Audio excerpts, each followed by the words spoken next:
Hello friend, welcome back to our channel. This is Ashish. चलिए देखते हैं मार्केट कहाँ मोमेंटम कर सकता है, कौन से लेवल इंपॉर्टेंट है। यहाँ पे अगर हम समझने की कोशिश करें तो प्रॉपर तरीके से यानी कि बैंक निफ्टी की जो क्लोजिंग हुई है यानी कि 43,800 800 के आसपास यानी कि 900 के आसपास यहाँ पे क्लोजिंग हुआ है। अगर हम यहाँ पे देखें तो बैंक निफ्टी की यानी कि ये जो क्लोजिंग है ये एक तरीके से ब्रेकआउट क्लोजिंग है। उसके पीछे का रीजन ये है कि पर्टिकुलर हम यहाँ से जब नीचे की साइड में हमने यहाँ पे फॉल किया था, फॉल करने के बाद में जैसा कि हमने यहाँ पे डिस्कस किया था यानी कि 42,000 एक इम्पोर्टेंट सपोर्ट है। जब तक इसके यानी कि 42,050 के नीचे जब तक बैंक निफ्टी यहाँ पे क्लोज नहीं करेगा तब तक एक सीलिंग प्रेशर यहाँ पे देखने के लिए नहीं मिल सकता है। तो ये धीरे धीरे करके क्या हो रहा है, ऊपर की तरफ यहाँ पे हुआ। अब यहाँ पे अगर हम प्रॉपर तरीके से अगर इसको समझने की कोशिश करें यहाँ पे, तो यहाँ पे क्या हो रहा है कि यानी कि अगर हम यहाँ पे काउंट करें तो 5 दिन इसने क्या किया है, यहाँ पे होल्ड किया। होल्ड करने के बाद में दीपावली वाले सेशन में इसने ब्रेकआउट किया है। ब्रेकआउट करने के बाद में अभी इसकी जो क्लोजिंग हुई है 43,900 के आसपास यहाँ पे इसकी क्लोजिंग हुई है। तो कल के सेशन में हम किस तरीके से यानी कि नेक्स्ट वीक के लिए किस तरीके से यहाँ पे प्लान कर सकते हैं, क्योंकि कल की डेट में यहाँ पे एक्सपायरी होने वाला है।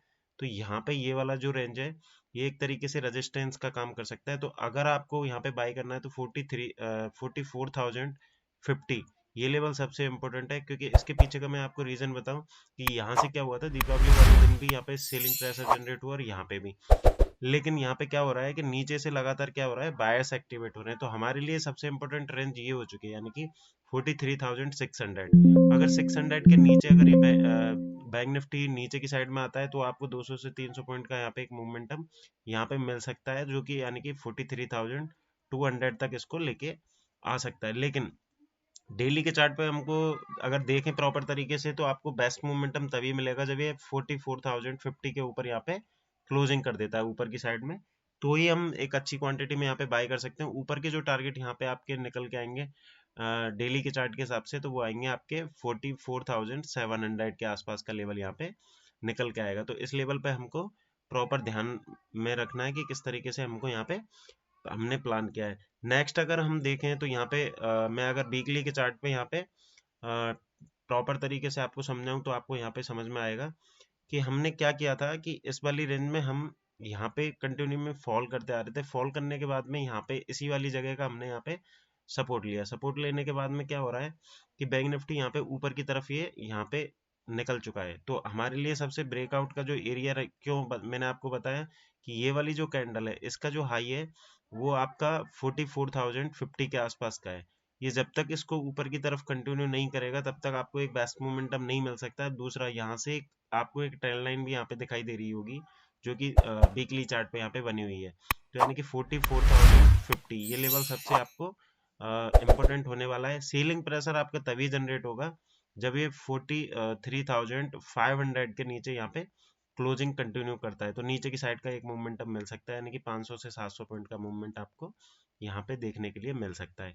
लेकिन हम इंट्राडे में किस तरीके से यहाँ पे ट्रेड कर सकते हैं वो मैं आपको यहाँ पे समझा देता हूँ। इंट्राडे में सबसे पहले आपको एक चीज का ध्यान देना है कि पहले आपको चार्ट देखना है कि किस तरीके से चार्ट प्रॉपर्ट यहाँ पे वर्क कर रहा है। तो सबसे इम्पोर्टेंट चीज यहाँ पे क्या होगी कि आपको यहाँ से ये वाली जो रेंज है यहाँ से आपको एक ये वाली ट्रेंड लाइन आपको जाती हुई क्लियर दिखाई दे रही है जो कि 43,750 इस वाले लेवल के आसपास से यहाँ पे जा रहा है। यानी कि यहाँ से भी अगर आप देखेंगे तो ऑलमोस्ट यही लेवल निकल के आ रहा है। तो अगर गलती से कल के सेशन में ये यहाँ पे फ्लैट ओपन होता है, फ्लैट ओपन होने के बाद में 700 यानी कि 43,750 के आसपास अगर ये आता है तो यहाँ पे आपको एक चीज का ध्यान रखना है कि अगर ये यहाँ पे कोई रेंज बनाए, रेंज बनाने के बाद में अगर ये ऊपर की साइड में ब्रेकआउट करता है तो आपको यहाँ पे बाई तो यहाँ पे बाई करना है, लेकिन कम क्वांटिटी के साथ में आपको बाई करना है। लेकिन अगर ये बहुत ज्यादा यहाँ पे गैप अप ओपन हो जाता है, सपोज दैट कि ये अराउंड इस वाली जगह पे यहाँ पे गैप अप ओपन हो गया,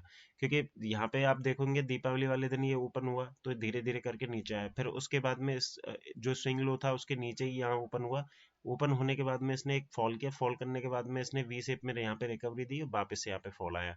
तो ये वाला यानी कि अगर प्रीवियस अगर डेटा के हिसाब से देखें तो ये 43,750 700 यानी कि 43,750 एंड 700 ये लेवल हमारे लिए सबसे इंट्राडे में इंपॉर्टेंट है। अगर इसके नीचे ये कंटिन्यू करता है तो आप यानी कि अराउंड यानी कि 43,800 का स्टॉप लॉस लेके यहाँ पे आप सेल कर सकते हैं। उसके पीछे का मैं आपको रीजन बताता हूँ कि ये यहाँ पे गैप डाउन ओपन हुआ, गैप डाउन ओपन होने के बाद में यहाँ पे सेलिंग प्रेशर वापस से जनरेट हुआ, लेकिन क्या हुआ, इस वाली जगह से यहाँ पे बायर एक्टिवेट हुआ और इसको ऊपर की तरफ लेके गए हैं। तो उनका जो स्टॉप एसएल होगा वो इस वाली जगह पे पड़ा होगा, तो इस वजह से क्या होगा, ये लेवल हमारे लिए सबसे इंपॉर्टेंट होगा। इसको 5 मिनट का कैंडल आपको क्लोज होने देना है, उसके बाद में आपको उस वाली कैंडल का स्टॉप लॉस लगा के आपको नीचे की साइड में यहाँ पे सेल कर सकते हैं। लेकिन कल एक्सपायरी है, तो एक्सपायरी वाले डे में आपको ध्यान रखना है कि ये वाले लेवल को आपको मार्क करके रखना है, ये वाला लेवल और ये वाला लेवल, ठीक है। अगर इसके बीच में भी गलती से कहीं ओपन हो जाता है तो आपको ट्रेड नहीं लेना है। अगर कुछ ट्रेड होगा तो मैं आपको एप्लीकेशन में अपडेट कर दूंगा, जिसका लिंक वीडियो के डिस्क्रिप्शन में है। कल हमारे लिए जो ऊपर की साइड में यानी कि बाई साइड में जो आपको ट्रेड मिलने वाला है वो आपको यहाँ पे मिलेगा, यानी कि 44,050। अगर इसके ऊपर जब तक नहीं निकलता है तो आपको यहाँ पे बाई नहीं करना है, क्योंकि उसके पीछे का रीजन ये है कि यहाँ पे अगर ये गैप अप ओपन हुआ तो जो क्लोजिंग आई है 43,900 के पास में आई है, तो यहाँ से क्या हो सकता है, एक सेलिंग प्रेशर बन सकता है। क्योंकि अगर ये 44,000 यानी कि 200 पॉइंट अगर ये ऊपर यहाँ पे ओपन होता है, ओपन होने के बाद में अगर ये नीचे की तरफ आया तो आपका वहाँ पे स्टॉप लॉस ट्रिगर हो जाएगा। तो या तो आपको 43,700 से लेके 750, अगर इस वाली रेंज को होल्ड करके वापस से ऊपर की तरफ निकलता है, यहाँ पे कंसोलिडेट करके ऊपर की तरफ ब्रेकआउट करता है, तो यहाँ पे बाई कर सकते हैं। ऊपर के जो आपके यहाँ पे टारगेट रहेंगे, सबसे पहला टारगेट आपका रहेगा 44,050 के आसपास। सेकंड आपका टारगेट रहेगा 44,180 के आसपास। और थर्ड टारगेट आपका रहेगा 44,250। तो ये इस चीज़ पे आपको बिल्कुल फोकस बना के रखना है। बाकी का मैं आपको सारी चीज़ें एप्लीकेशन में अपडेट कर दूंगा। या फिर ये बहुत ज़्यादा यहाँ पे सपोज दैट कि गैप डाउन ओपन हो गया, यानी कि 700 के आसपास गैप डाउन ओपन हो गया, गैप डाउन ओपन होने के बाद में अगर ये इसी रेंज को यहाँ पे बनाए रखता है और नीचे की साइड में अगर ब्रेक कर देता है, तो आप यहाँ पे सेल साइड की पोजीशन यहाँ पे बना सकते हैं। और उसमें आपका जो टारगेट नीचे की साइड में रहेगा यानी कि 43,600 और 43,450, ये टारगेट आपको नीचे की साइड में देखने के लिए मिल सकते हैं। तो इन पे आपको प्रॉपर नज़र बना के रखनी है। दूसरा, हम निफ्टी में जैसा कि हम प्लान करते आ रहे थे कि निफ्टी में किस तरीके से हमको ट्रेड करना है, तो सेम एग्जैक्ट पैटर्न जो बन के आ रहा है वो भी सेम निफ्टी पे है। तो यहाँ पे निफ्टी में हमारे लिए सबसे इम्पोर्टेंट क्या होगा कि अगर निफ्टी में देखें तो ये वाली जो रेंज बन रही है हमारे लिए सबसे इम्पोर्टेंट रेंज है, ठीक है। यानी कि 44,000 यानी कि 19,475, या तो इस लेवल के ऊपर ये होल्ड करके ऊपर की तरफ कंटिन्यू करता है तो आपको बाई करना है। ऊपर के टारगेट जो आपके रहेंगे 19,550 और 19,625, ये लेवल आपको ऊपर की साइड में देखने के लिए मिल सकते हैं। लेकिन अगर ये गलती से भी इस वाली रेंज में यहाँ पे ओपन हो जाता है, जो ट्राइंगल पैटर्न बना हुआ है और उसको नीचे की साइड में ब्रेक करता है, तो आपको 19,325 से लेके 19,375, ये इंपॉर्टेंट सपोर्ट है। यहाँ पे आप यानी कि 30 से 40 रुपए का आप स्टॉप लॉस डाल के ऊपर की साइड में बाई कर सकते हो। तो ये चीज़ आपको यहाँ पे ध्यान में रखना है। अगर बहुत ज़्यादा गैप अप ओपन हो जाता है तो सेम चीज़ है कि प्रॉफिट बुकिंग आ सकती है नीचे की साइड में। तो उसके लिए हमको अगर यहाँ पे बाई कर रहे हैं तो ये प्लान अपन को रिस्क का अपना कि यहाँ पे कितना रिस्क हो सकता है, तो उस हिसाब से हमको देखते ही ट्रेड करना है। आज के लिए इतना ही, थैंक यू।